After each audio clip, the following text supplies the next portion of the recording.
I want to go over tips on how you can manage your money. The reality is this business, it can literally burn you out, okay? But there is hidden money inside of the money that you're already making. That's the reality. And so if you're trying to get into business, the beginning steps is a lot of sacrifice for this, okay? So if you have a bunch of pointless subscriptions, now is the time to start canceling them so that you can afford to invest into yourself. You have to be able to track your income. Number one, you start writing down the amount of money that you bring in every single month. And then number two, you start tracking your expenses. You deduct your expenses from it. The goal here is to take your expenses and consolidate them.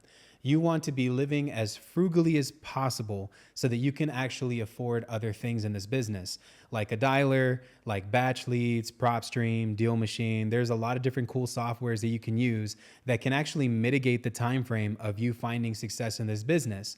But affording those softwares, the money is hidden somewhere in your expenses, okay? So that's the first step. The second step is you have to prioritize debt reduction. So if there is something that is unnecessary that you're paying for, like a freaking, I don't know, it could be like any type of expense, like some form of debt that you have. Maybe your insurance is outdated and way too expensive than what you could possibly be paying for. The goal here is to pay yourself first and focus on really consolidating that debt. So if you have credit cards that have massive interest rates, it's time to shut those things down so you can move money into more meaningful things.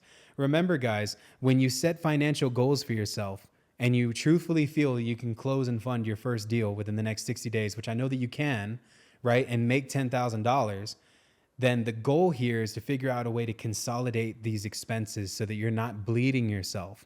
One of the best pieces of advice that I was ever given was you cannot get rich by going broke. So make sure that you guys are on top of your expenses. Track your income, track your expenses, reduce your debt, and you'll have a lot more success. I'll see you all in the next one.